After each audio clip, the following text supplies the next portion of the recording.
Hello viewers, আশা করি সকলেই ভালো আছেন। আমি ইয়াসিন আরাফাত। আমি এসেছি ইমামবাড়ি বড় পীর আব্দুল কাদের জিলানীর মাজার রওজা শরীফে এবং মানিকগঞ্জ, ঢাকা গড়পাড়া। এখানে আসার পরে এই প্রথম আসলাম, মানে এখানে আসার পরে দেখতে পাচ্ছি অনেক মুসল্লিগণ এবং ভাই বিরাদার দূর দূরান্ত থেকে এসেছেন। তো আমি নিজেই মাগরিবের নামাজের জন্য অজু এবং শরীর পাক করে আসলাম এবং কিছুক্ষণের মধ্যে মাগরিবের নামাজ হয়ে যাবে। তো এখানে আজান দেবে কিছুক্ষণের মধ্যেই। তো মাগরিবের নামাজের জন্য সকল ধর্মঘাট মুসল্লি ভাই বিরাদার এসে এখানে হাজির হচ্ছেন প্যান্ডেলে। যে পরিমাণ লোকজন এসেছেন মনে হয় জায়গা হবে না। তো কিছুক্ষণের মধ্যেই জায়গা হবে না বলে নতুন করে জায়গা দেওয়ার জন্য চট বিছানোর উদ- দেখতে পাচ্ছি চট বিছানোর জন্য আদেশ করা হলো। তো কিছুক্ষণের মধ্যে এখন চট বিছাবে। আর এখানে যত মুসল্লিগণ আছেন দেখেন খুবই কাছাকাছি বসে আছেন, জায়গা কম। এবং এদিকে কিন্তু অনেক জায়গা রয়েছে, দেখতে পাচ্ছেন অনেক জায়গা, এই সাইডে জায়গা রয়েছে। এ দেখেন, বলতে না বলতেই চট নিয়ে হাজির হলেন এই ভক্তবৃন্দরা।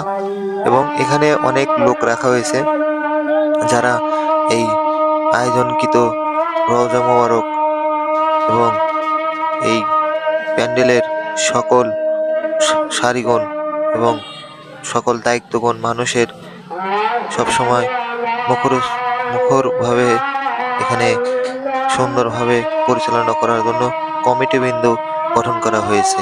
সে সকল কমিটিবৃন্দরা তৎক্ষণাৎ যা করা লাগবে এখানে করতেছে। আমি দেখতে পাচ্ছি, এই দেখেন চট বিছানো প্রায় শেষের দিকে হয়ে যাচ্ছে।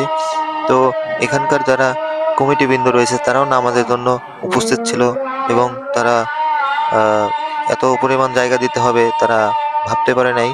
প্রচুর লোক আসছেন দূর দূরান্ত থেকে। তো কিছুক্ষণের মধ্যে আজান হয়ে যাবে, মাগরিবের আজান হবে। আমি বলতেছিলাম যে আমি নিজেই অজু করে পাক পবিত্র হলাম এবং আপনাদের মাঝে দেখাবো আরো এই ইমামবাড়ির বড় পীর আব্দুল কাদের জিলানীর মাজার শরীফ রওজা ধনির জন্য কত লোক এসেছেন এবং তার ভক্তবৃন্দ যে কত কত দূর দূরান্ত থেকে এসেছেন আমি আপনাদেরকে দেখাতে থাকবো।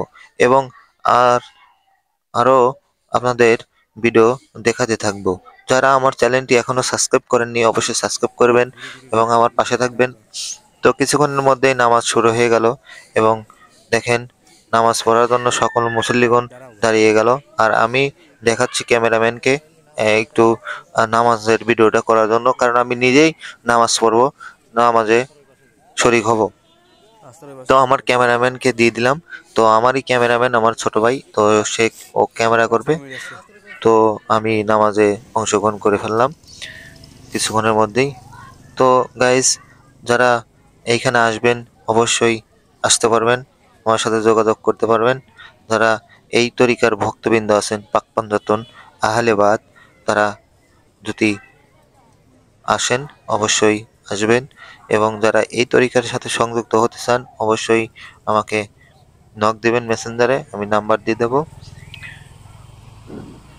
এই আব্দুল কাদের জিলানীর নিয়ে অনেক ঘটনা রয়েছে, যে সকল ঘটনা আমি অবশ্যই চাইবো তুলে ধরতে, এখানকার ভক্তবৃন্দর মুখ থেকে শুনবো এরা কি অনুসরণ করে, এরা কি মানে বা কি গণ্য করে চলাফেরা করে, সবকিছু এদের থেকে আমি জানার চেষ্টা করব।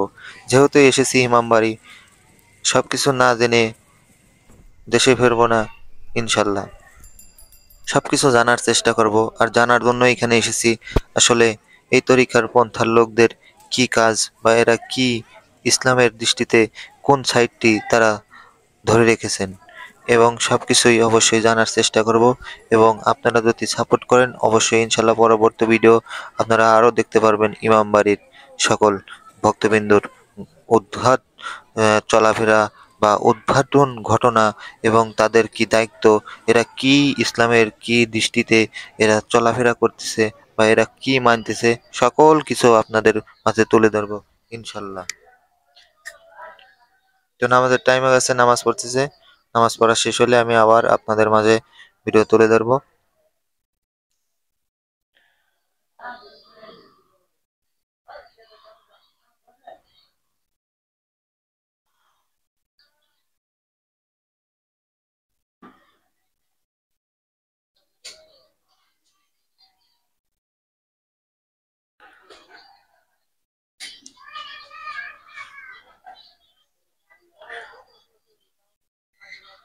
তো সকল মুসল্লিগণ নামাজ পড়া শুরু করছে, অনেকক্ষণই নামাজ পড়া শেষের দিকে।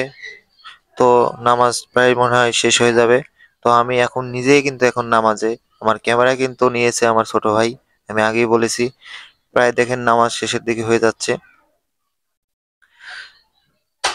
খুবই সুন্দরভাবে নামাজ পড়ানো হচ্ছে, খুবই গোছালো ভাবে লাগতেছে। পরিপাটি সবাই নামাজ পড়তেছে, খুবই ভালো লাগতেছে নামাজ পড়া, খুবই ভালো লাগতেছে। এত ভালো লাগতেছে যে বলে বোঝাতে পারবো না। খুবই সুন্দর এবং মনোরম পরিবেশ,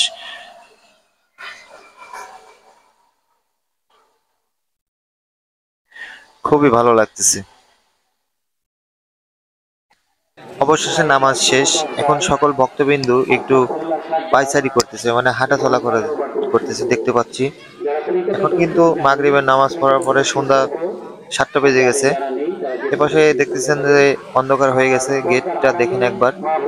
যুক্ত পবিত্র ওরস মোবারক গেটে লেখা আছে। এখানে আরো দূর দূরান্ত থেকে লোকজন আসতেছে, তত রাত হচ্ছে তত লোকজন বাড়তেছে। এখন আপনারা শুনতেছেন কিছু ব- বক্তব্য, যে বক্তব্যগুলো এখানকার একজন এলেম তিনি বক্তব্য দিচ্ছেন। এলেমের নাম কি আমি জানি না, নতুন অবস্থায় এসেছি, অবশ্যই জানার চেষ্টা করব, পরবর্তী ভিডিওতে অবশ্যই আপনাদের জানাবো। এখনই আমাদের পবিত্র মিলাদ মাহফিল শুরু হতে যাচ্ছে।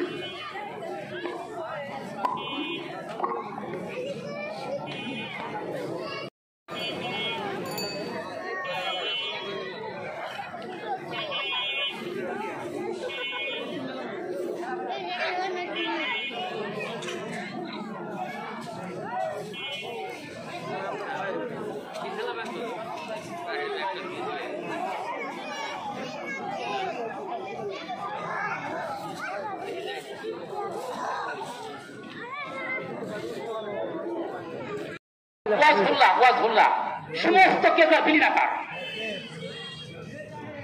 সমস্ত কেবলার বিলীনাকার, যেখানে কিছু থাকে না। মানুষ যখন ফানা হয়ে যায়, ওই ভাই যখন লয় হয়ে যায়, তখন ওই কেবলা এসে পৌঁছায়। এটা হলো ফানার কাবা, ফানার কেবলা, এটা ফানা হয়ে যাওয়া যায়। যে সমস্ত কিছু বিলীন করে দিয়ে যখন তার সাথে লয় হয়ে যায়, একাকার হয়ে যায়, বিলীন হয়ে যায়, তখন ওই ব্যক্তির মধ্যে আর তার মধ্যে there is no difference, there is no difference। এই যে সেজদা দিলেন ওই জায়গায়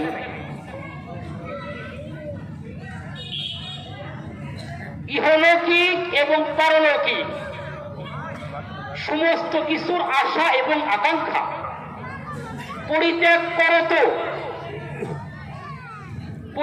করতো একমাত্র সৃষ্টিকর্তার ধ্যানে যে আছে, সেই হচ্ছে ওই ব্যক্তি, সেই হচ্ছে নি। এ প্রকার জ্ঞান যখন পূর্ণতায় পৌঁছায়, এ প্রকার জ্ঞান যখন ফুলফিল হয়ে যায়, যখন পূর্ণতায় পৌঁছে যায়, তখন আল্লাহর মধ্যে এবং আল্লাহর ওই বান্দার মধ্যে কোনো অন্তরায় থাকে না, কোনো বাধা থাকে না। তখন কে আল্লাহ, কে মুর্শিদ, তখন এটা ফাইন্ড আউট করা কিন্তু বহু কঠিন ব্যাপার হয়ে দাঁড়ায়। এটা খুব কঠিন ব্যাপার হয়ে দাঁড়ায়।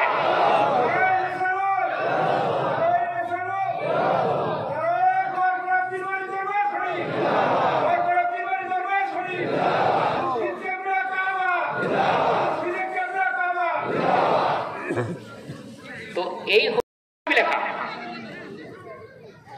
এই যে সাজদাবাগ আছে না, সাজদাবাগ কিন্তু আরবিতে দিতে হয়। এটা সাজদাবাগে যে আমরা দেই চিকিৎসা করি, নিজের নাম মায়ের নাম, এটা আরবিতে লিখতে হয়, এটা আরবি লেখা। ওনার এমন সুন্দর লেখা ছিল যে টাইপ ফেল সে লেখা। তাহলে অবশ্যই কোরআন নিয়ে ঘাটাঘাটি করছেন উনি। ওনার মধ্যে কোরআন ছিল, ওনার মধ্যে হাদিস ছিল, তাহলে হয়তো দিন প্রচার করতে পারতো না। হ্যাঁ, থাকতো। এখানে বুঝতে পারতেছি শরীয়ত, মারুফত, তরিকত, হকিকত, চারটি এলেম, চার পন্থার চারটি পন্থা মেনে আহলেবাদ পাক পাঞ্জাতন সকল ভক্তবিন্দু গ্রহণ করেছে এবং এই গ্রহণেই তারা মেনে চলেন ইসলামের দৃষ্টিতে। কিন্তু এই এই এই যে এলএম যেটা এলএম কিন্তু 100%। এই যে আমার দাদা মুর্শিদ বাগদাবি সাহেব উনি বলছিল যে খালি হাতে বাগদাবান জানা। ভিডিওটি শেষ পর্যন্ত দেখবেন, সাপোর্ট করবেন, পাশে থাকবেন ইনশাল্লাহ। আসসালামু আলাইকুম।